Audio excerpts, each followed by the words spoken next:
తెల్లారి నిద్రలేసే టైంకి మా వెన్నెల ఏప్రిల్ ఫస్ట్ అని అలవరిస్తున్నది.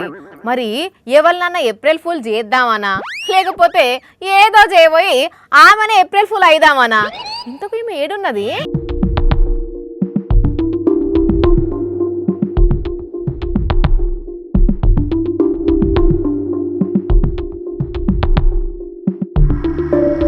ఓ వెన్నెల, ఏమైంది అట్లా బాధపడుతున్నావు?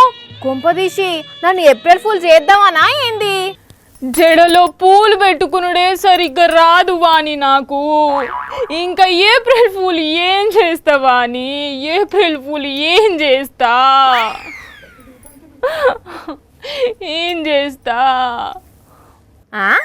ఆ పూలకు ఈ పూలకు సంబంధం ఏమున్నది? అన్ని పూలు స్విమ్మింగ్ పూల్ కాలేవు కదా వానక్క. అన్ని పూలు స్విమ్మింగ్ పూల్ కాలేవు కదా వానక్క. కాలేవు కదా.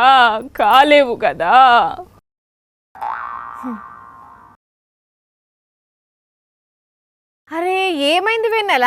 సంబంధం లేకుండా మాట్లాడుతున్నావు, ఇంత బాధపడతావు? ఇంద చాట ఇంద బుచికి. షాట్ ఏంది, బుచికి ఏంది? అసలు ఏమైంది నీకు అలా? ఇంట్లో చాట్ ఉంది గాని చాటలో బియ్యం లేవు వాణి, బియ్యం లేవు. దానికి బాధపడేందుకు? డబ్బాలున్న బియ్యం తీసి షాట్లో పోయి. అట్లా పోయాలంటే ముందు డబ్బాలో బియ్యం ఉండాలి కదా వానక్క, బియ్యం ఉండాలి కదా. అయ్యో, 1వ తారీఖు వచ్చిందంటే నీకు తెలియనిది ఏమున్నది వాణి మా మధ్య తరగతి బతుకుల గురించి?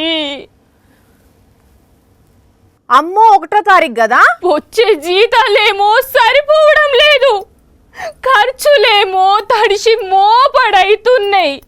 ఏం చేయమంటావు వాణి, ఏం చెయ్యమంటావు? నిన్ననే జీతం వచ్చే కదా?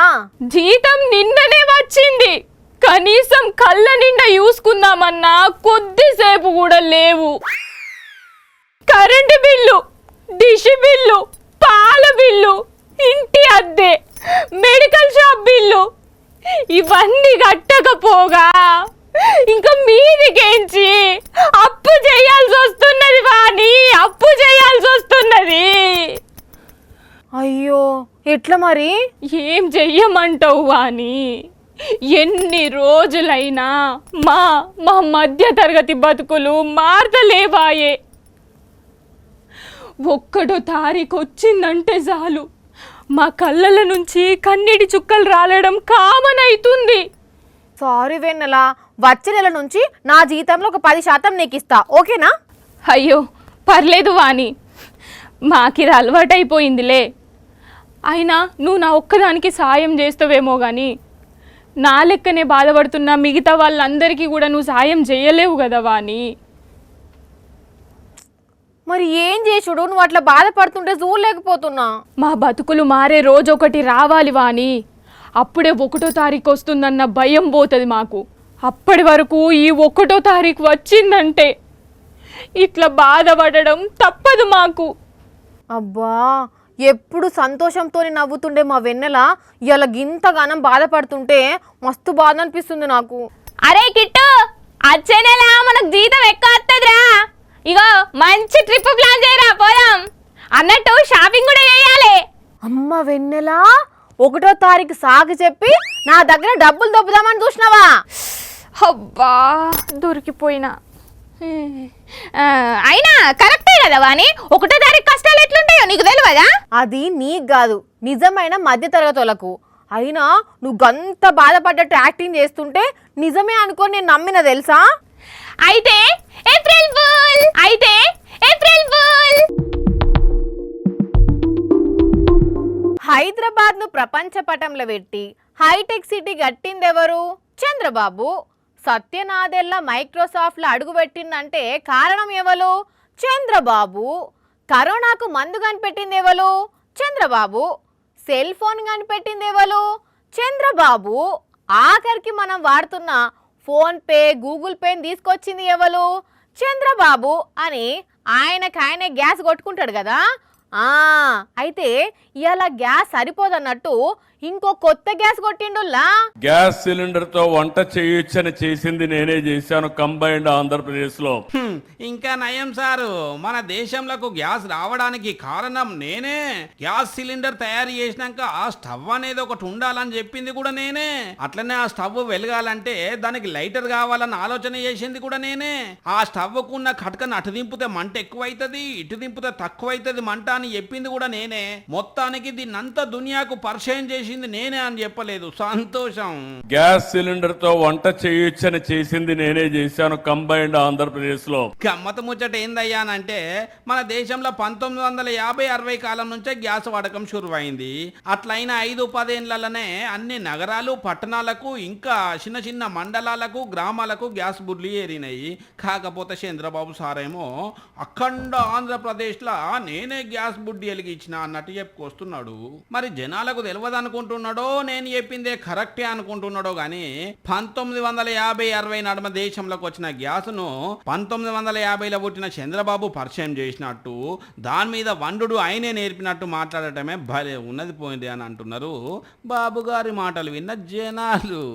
రోడ్డు మీద పోతున్నప్పుడు కుక్కలు అవు పడితే జాలుల్లా చల్ల చెమటలు పడుతున్నాయి. అది ఎక్కడ వెనుక నుంచి ఉరుకొచ్చి పిక్ అందుకుంటుందో అనే భయంతోని భయపడి సస్తున్నారు పబ్లిక్. రోజు కుక్క కాట్ల వార్తలు వీడియోలు వస్తూనే ఉన్నాయి. అయితే ఇప్పుడు వాటికి పోటీగా ఇంకో గ్యాంగ్ దిగింది. మేమేమన్నా తక్కువ తిన్నామా అన్నట్టు అవిసుత తొవ్వంట పోయే వాళ్ళకు సుక్కలు చూపెడుతున్నాయి. అటు చూడుండ్రి. మూలిగే నక్క మీద తాటికాయ పడ్డట్టున్నది పబ్లిక్ పరిస్థితి. అక్కడ గా తమ్ముడు ఏదో పని మీద గల్లీల నుంచి నడుచుకుంటూ పోతున్నాడు. ఇంతల్నే గా కోతికి ఏమనిపించిందో ఏందో గాని గా పిలగాన్ని చూడంగానే ఆయన మీద అటాక్ చేసింది. దాన్ని చూడంగానే గజ్జుమన్న తమ్ముడు అప్పుడే ఆనంగొస్తున్న ఒక బైకును పట్టుకొని తప్పించుకున్నాడు. పాపం ఆ బైకు నడిపే తమ్ముడు కూడా ఆగంలా బండి నడిపి అక్కడున్న కంబానికి గుద్దిండు. నీ కోతికున వాడేద్దు గైనేమన్నాడే నిన్ను, చల్ హట్ హట్ అని అందించేటాళ్లకు అవి ఆడి నుంచి వెళ్ళిపోయినాయి.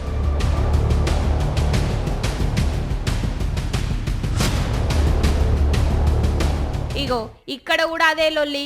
ఇండ్లల్లో వచ్చి ఆగమాగం చేస్తున్నాయని గా పెద్దవ రాయి తీసుకొని గా కోతిని కొట్టబోతే అది ఇంత సుత భయపడకుండా ఆమె మీదనే అటాక్ చేసింది. ఉండు బిడ్డ నీ సంగతి చెప్తా అని అనుకుంటా ఆ పెద్దవ్వ ఒక పొడుగు కట్టె తీసుకొని ఆ కోతిని కొడదామని చూసింది. అది బాగా ముదురుకోతున్నట్టున్నది. తగ్గేదేలే అనుకుంటా ఆమె చేతుల నుంచి ఆ కట్టెని గుంజుకొని మళ్ళొకసారి అటాక్ చేసింది.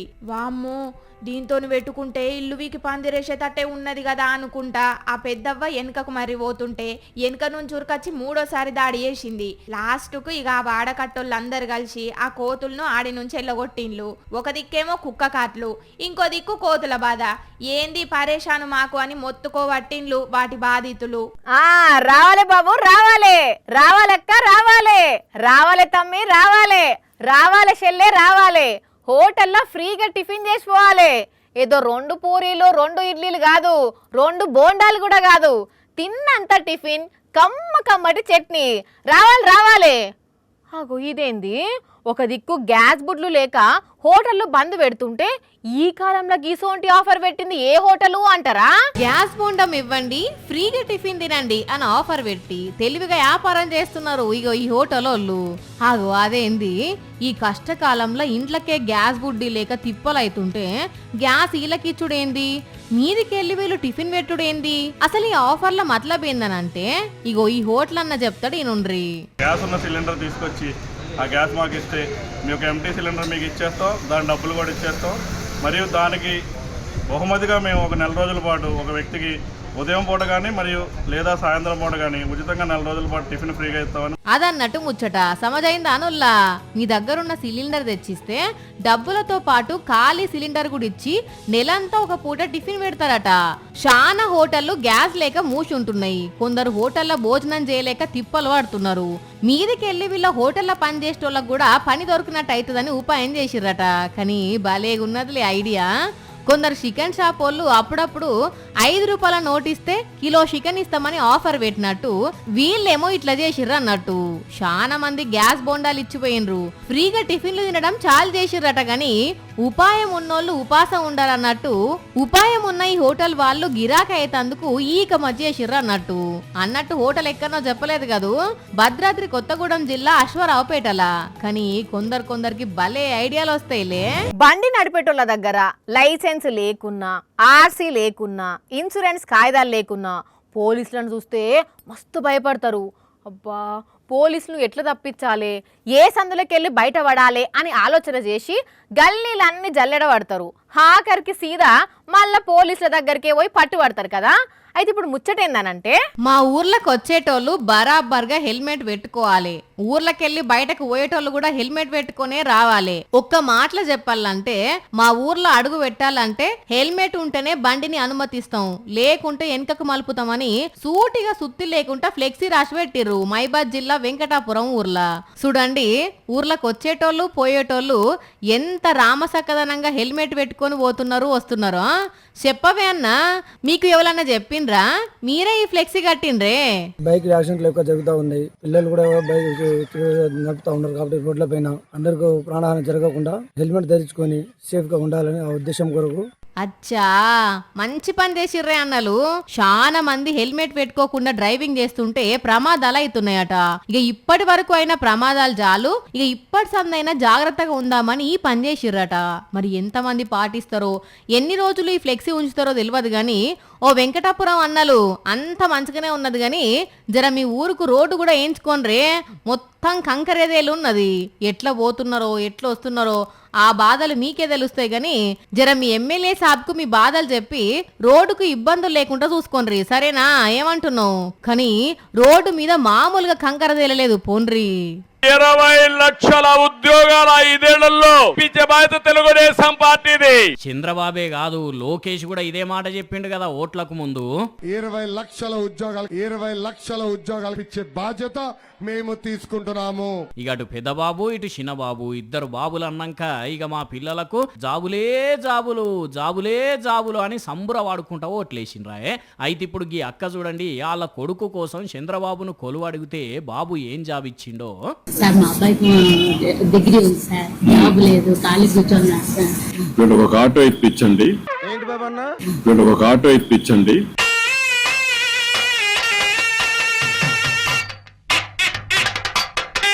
అంటే చంద్రబాబు ఇస్తానన్న 20 లక్షల జాబుల్లో ఆటో నడుపుడు కూడా ఉన్నదా?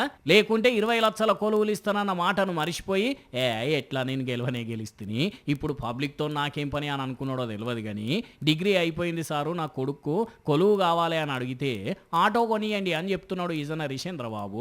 అంటే ఈ లెక్కన డిగ్రీ చదివిన వాళ్ళకు చంద్రబాబు ఇచ్చే కొలువు ఆటో డ్రైవర్ అన్నమాట.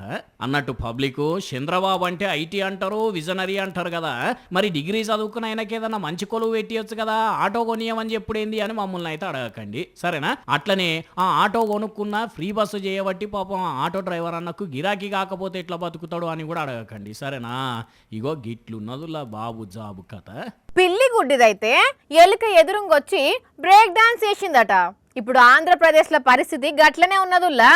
ఎవరన్నా రౌడీజం చేస్తే తాట తీస్తా అని చంద్రబాబు సారు నెల 1 తారీఖు నాడు గర్జిస్తాడు.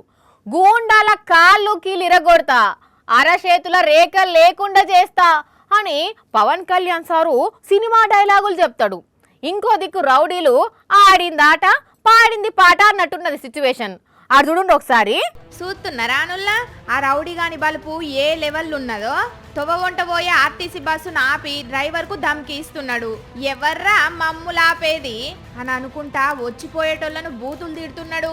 ఏయ్ బాబు ఆగు అని పోలీసు ఆయన ఆగబట్టబోతే ఏయ్ నేనెవరో తెలుసా అనుకుంటా ఆ పోలీసును ఒక్క నూకుడు నూకితే ఆయన జడుసుకొని వెనుకకు జరిగిండు. మందు కొట్టిండో మరి దమ్ము గుంజిండో తెలియదు గాని జై జనసేన అనుకుంటా రోడ్డు మీద చాలా సేపు ఆగమాగం చేసిండు. వాడి ఏసే లొల్లికి ట్రాఫిక్ మొత్తం ఆగిపోయింది. ఇక్కడ అంతమంది పోలీసులు ఉన్నారు గాని ఆ పిల్ల రౌడీని కంట్రోల్ చేయలేక కామెడీ షో చూసినట్టు చూస్తున్నారు. అదే గనక వేరే ఎవరన్నా అట్లా చేస్తే నడి రోడ్డు మీద నడిపించుకుంటా తీసుకుపోదురు కావచ్చు. మరి ఇక్కడ ఉన్నది జన సైనికుడాయే, అందుకే చేతులు విసుక్కుంటా నిల్చున్నారు. పాపం వాళ్ళను కూడా ఏమనే తట్టు లేదు. ఏడికాడ వాళ్ళ చేతులు కట్టేసిండ్లు. అసలు ఈ లెవెల్లో పోలీసుల మీదకే మరల పడుతున్న ఈ సిపాయి ఎవరయ్యా అంటే Narasapuram Janasena party working committee president అంట.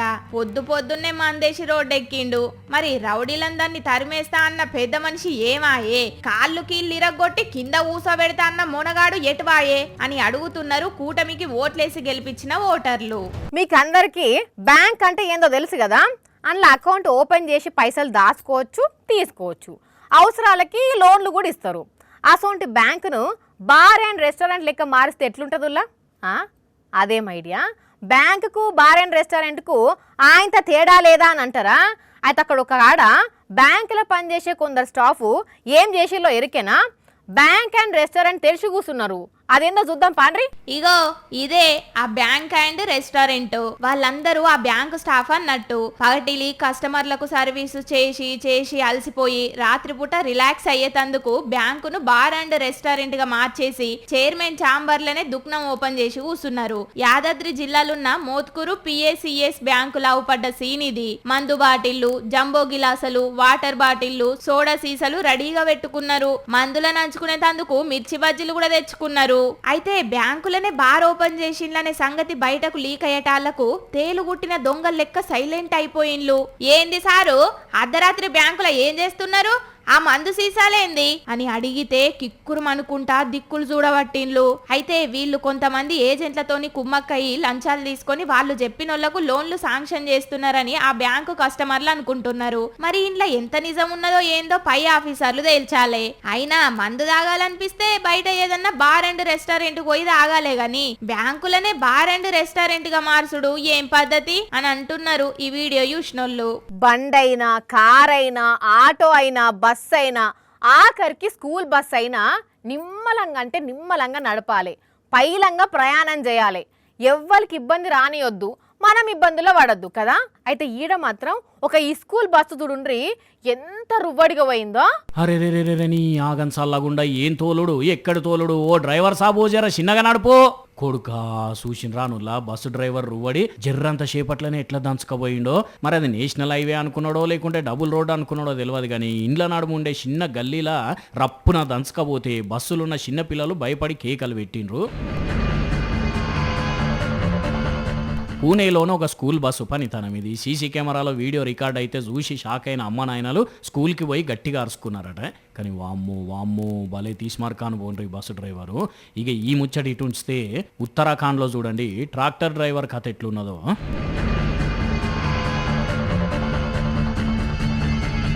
కృష్ణ అన్నాలం పాడుగాను ఎంత పని చేస్తేవి అన్న, జర ఆగో టైరో బ్రేకులయ్యి. ఒర్ని కాత సల్లగుండా ఇదెక్కల్లొల్లి కారును కయ్యం గుద్ది అట్టదొక్కిస్తున్నాడు అంటే కార్లు ఉన్నోళ్లకు ట్రాక్టర్ డ్రైవర్కు ఏదో పాత పగలున్నాయటనులా. మరి ట్రాక్టర్ డ్రైవర్ ఆయనంక ఇల్లు కనబడ్డారో ఆయన ఇల్లు అడ్రస్ తెలుసుకునే వచ్చిండో గాని జర్రంత సేపట్లనే గత్తర్ చేసిండు. చూడండి ఇక లోకం మీద కొందరు జనాలు ఎట్లున్నారో. చూసిరు కదా, ఇవి ఇవాల్టి గరం వార్తలు. మళ్ళీ చేపిస్తోళ్ళ ఇంకిన్ని గరం వార్తలతో కలుద్దాం. మన టైం అయితే గుర్తుకున్నది కదా, రాత్రి 8:30కు మళ్ళీ పొద్దుగాల 8:30కు. మర్చిపోకుండా చూడుండ్రి. టాటా.